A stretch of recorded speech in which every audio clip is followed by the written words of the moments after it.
debate. We're wondering if it's lonely at the top for Germany inside of Europe. With us to talk about it from Brussels, Martin Bohne, EU correspondent for German public radio station MDR Info. Also with us here in the studio, we have Ulrike Koltermann, freelance journalist, Jakob Hessler, boss of high-tech data cruncher Tiny Clues, and Jean-Paul Betbez, banker, founder of Betbez Advisors. In her New Year's Eve address, Angela Merkel spelled out that she'd be running on her record in what is, 2013, an election year. This year saw the lowest unemployment figures and highest employment since reunification. That means that many hundreds of thousands of families have a secure future and experience recognition. And that means that a lot of young people have the security of training and jobs, and thus will get off to a good start in their careers. But still, I know that many people are naturally concerned going into the new year, and the economic environment will not in fact be easier, but rather more difficult next year. But we shouldn't let that get us down. Rather, it should spur us on. In other words, don't fix a winning game. Sorry?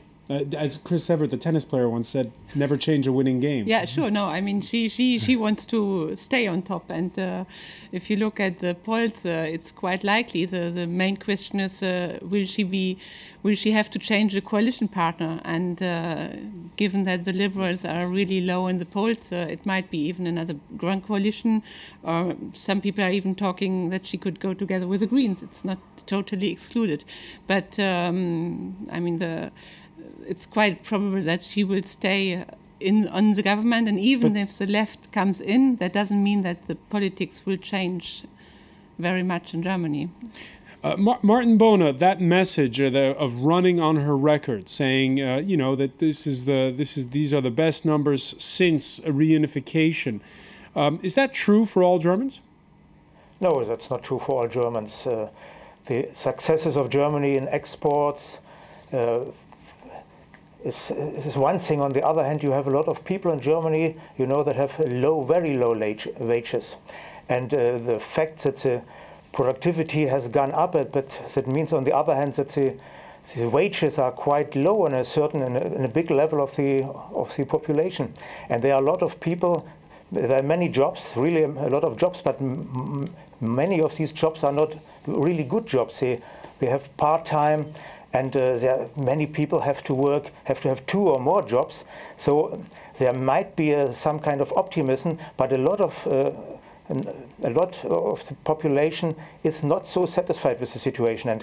And there's also a lot of reforms to be done in Germany. When we talk of a German model as a big success, that hides the fact that in Germany there are a lot of reforms overdue. And then there's there are a lot of people saying that Merkel doesn't do anything. She is quite successful, but that's more or less accidentally, because she refrains from doing the necessary reforms in Germany. Jakob Hessler, I don't want to pry into your personal life, but here you are doing business in Paris, not in Germany.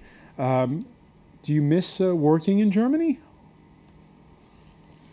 It's a very hypothetical question, because the reason the company I founded is in Paris has to do with the fact that my associate is a very brilliant French scientist and a very smart man, and he just happens to be French. So he could have moved to Germany. I don't think that that's very likely, because and I'm telling you, because we work in an industry where France actually has a very good, highly skilled workforce, which is France produces still probably the highest number of mathematicians in all Europe, and probably among the top 2-3 in the world, and has very good software developers. So there is a reason, and there is an economic competitive advantage for France in that area. And is there something that you see lacking in the German model, or do you think that the Germans are really doing well? Well, I think the question of the minimum wage is a you could say it's a classical... There is no minimum wage in Germany. Yeah, exactly, Well, but it's a is. classical... There is, There but is it's one. Regulated by branch or by region. Exactly. And 60% of the workforce are covered by minimum wages. But the problem is that the minimum wage or the absence thereof in the non-export competing sectors, that means your hairdresser, it means the hotel, it means the people who clean your apartment, all these who have no competition and who are not exporting their services, they are having very low wages, and there it becomes a question of finding and tuning the balance between unemployment, because there is some elasticity in labor demand at this level of wage, and the fact that how do you guarantee that people have a decent life? Now the question is, if you raise the level of, well, there's a difference between raising the level of wages and raising the level of disposable income for these people. And the question you have to ask yourself is, if you raise the level of income via raising the level of wages, you will mechanically increase unemployment. Now the question is, are people ready to say, yes, we need to provide these people with a decent income, so we increase their income, but from what the other people make. And in a way, you subsidize their standard of living by a greater engagement from this, more solidarity from everyone. Was that a conversation that's happening in Germany? Yeah, absolutely. But what's interesting about the minimum wages is also the position of Angela Merkel, who is about to shift who shifts her opinion because elections are approaching. Historically, the minimum wage, when we are talking about €8.50, which is much lower than the actual minimum wage in France. It was historically a subject very dear to the opposition, and now Merkel doesn't want to generalize it, but she's still taking the same idea and putting her stamp on, and trying to adapt to the German public opinion. So there is something going on in Germany. Would you call it a Europeanization of Germany in that respect? Maybe. Okay. There are other imbalances inside of Europe we don't always highlight, and I'll need the help of an economist on this one. The European Central Bank reporting recently that Germany's dead last inside of the Eurozone when it comes to household savings. Now, the numbers you see there are median worth. What's up with those figures, Jean-Paul Belpez? I think it's not exactly serious. I saw the papers, I saw the numbers, and also this.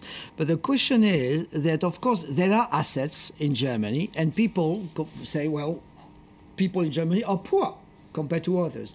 But there are no liabilities. Okay, and this is exactly the question. Okay, the country, of course, they have assets, and the value of lodging, the value of housing, is more limited in Germany than in other places. Okay, and on the opposite, you do not have liabilities. So in net terms, the people in Germany are better off. Second, if I may add, concerning the question between Europeanization and something like that, there are two words we use in economics, which is in and out. Okay, in France, if you are in a big company, in a bank, you are okay. Otherwise, you are out, and it is really painful. So in big entity, out. In Germany, it's in industry or out industry, and out industry is in services. So the duality of the system is not the same. And because in Germany, the idea is employment is a key issue. It is not the same story. When you say, for example, we have to subsidize, in France, we subsidize too much. This is why, for example, there will be... Wrongly. There will be, of course, and there will be charges, which is precisely the problem. And there will be question now to reduce, the help for the people who are unemployed. And this is the Germanization, as you say, the Germanization. It's not an easy story, but it is. We cannot live in France with an average of 10% of the people who are unemployed and 20% of the young who have no employment and who cannot have. This is the question of the minimum wage in Germany. But I would come back to your question about these investment levels. You could read this with a critical mind exactly on top. You could say it is the reason why Germany German assets is very simple. It's because there's a one currency, it's called the euro, and Germany just doesn't have any inflation. So because the euro was started a decade ago, yeah, well, the inflation has gone up higher. Look at house prices even today in Spain, and look at it in Paris, and look any major European city and compare it to, if you say sort of square meter price per GDP strength per capita. Germany is really, really low. And look at even other prices. It's just cheaper. And that's not because the Germans are saving so much money. Well, the French actually are saving almost as much money and putting it to the side as the Germans. But it's because there's no inflation in Germany. Now, the way this will be corrected is either you have a massive asset depreciation in Spain, and which we are starting to see, so they have been lowered 20%, but it's maybe not enough, and you will just see a little bit of inflation. Look at house prices in Munich over the past, and in the good quarters in Berlin over the past 12 to 18 months, it was between 10 and 20%. It's unheard of in the history of Germany.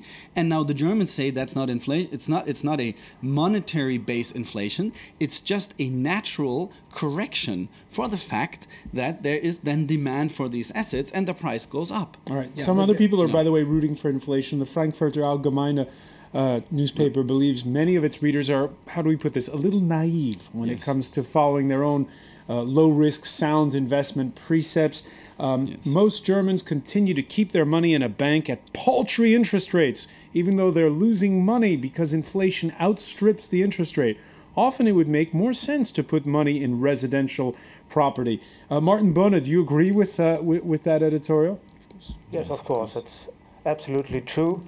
And what was said before, it makes clear that the euro, there are different euros in the eurozone. That's a big problem. You have the euro in Germany is worth more than the euro in Greece or in France or in Spain. And that's a big problem for the European Central Bank.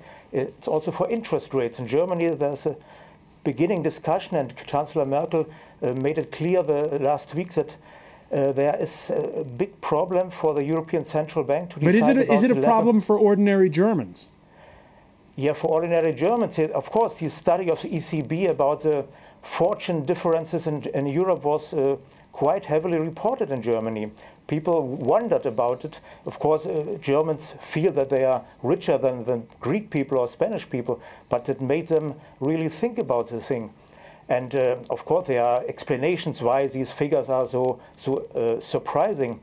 But it's true that Germany, for the wage restraint in the last 10, 15 years, and so on, is paying a price for it. And people, for the moment, German people are still, I think, profoundly European friendly. And they are still accepting all the things that are done to help other countries in Germany.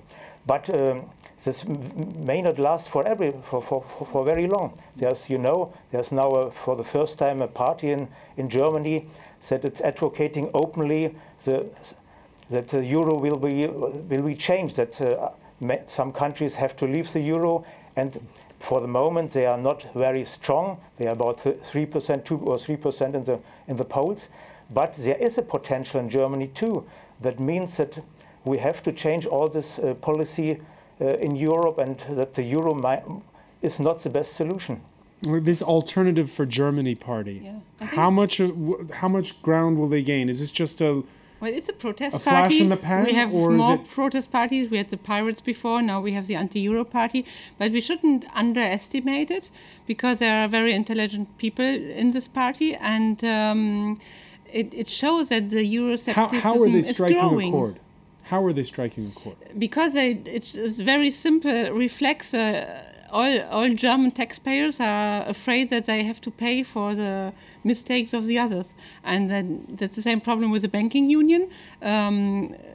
For the Germans, the big fear is the financial burden might be even bigger, and then the question is, why should German taxpayers pay for foreign banks that didn't take the risks in account? And so there is a potential Euroscepticism, which, in my opinion, is very dangerous, and that this party is there. It just. I wrote a piece on this. Germany did not pay at all Yes. You know, the story is that, you know, they say we guarantee, but for the moment they did not pay. Well, it doesn't matter. Yeah, Germany of is course. the biggest This contributor. Of course. And, no. This for is the voters, it for does example, make you a difference. remember the story of Target. So they say, oh, people are afraid, but de facto they don't pay. They guarantee, and due to the fact that you guarantee, Germany guarantees. Of course, it has the power due to this, and it has interest rates, long-term interest rates, which are the lowest in the world. Okay, besides Japan. Okay, so at the end of the day, guaranteeing without paying is something which is very positive for Germany. And you know, in my mind, with the election unfolding, there will be this question. Of course, you say we pay. No, Germany did not pay. They and it guaranteed. doesn't make any difference for the voters. The voters will see if we guarantee the money or if we pay the money, it's the same. The same thing. And I want to pick up on the point that you made before we go. Merkel's popular, but it doesn't necessarily mean that she'll have a free hand once the ballots are counted on election night in September.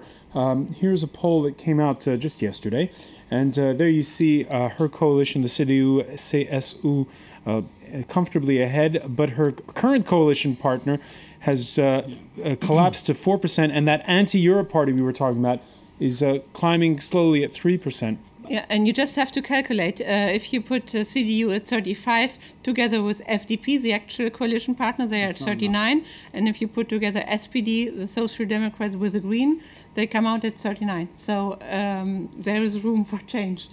So you think Merkel stands a chance of not being the next chancellor?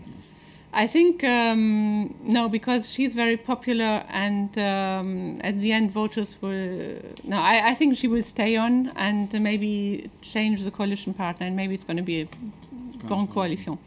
I think she is more under threat than we do think, and that's why she has been trying to buy time in Europe until September. And I think once we've reached September, if we have a grand coalition, all the easier we will see changes in German politics. And we've seen it, the easing for France now was unavoidable, but there is a sense that German interior politics dictates the slowness with which currently Europe responds to this crisis. All right, we'll wait and see. I want to thank you. I want to thank you, Jakob Hesser. I want to thank Jean-Paul Betbez. I want to thank as well Ulrike Kolterman and Marta Möhne for joining us from Brussels. Thank you for being with us here in the France 24 debate.